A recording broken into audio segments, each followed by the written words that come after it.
ओम श्री गुरुभ्यो नमः। हरिः ओम।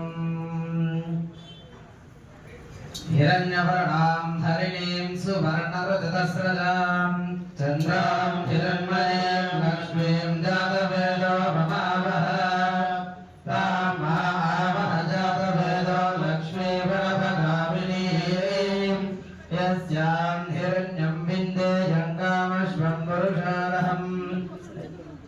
अश्वपूर्वां रथमध्यां हस्तिनाथ प्रबोधिनीं श्रियं देवीमुपक्वये श्रीर्वा देवी दुषता तां सोऽस्मितां हिरण्यप्राकारामाद्राज्वलन्तीं तृप्तां नर्पयन्तीं पद्मे स्थितां पद्मवर्णां दाभिहोपक्वये श्रियं चन्द्रां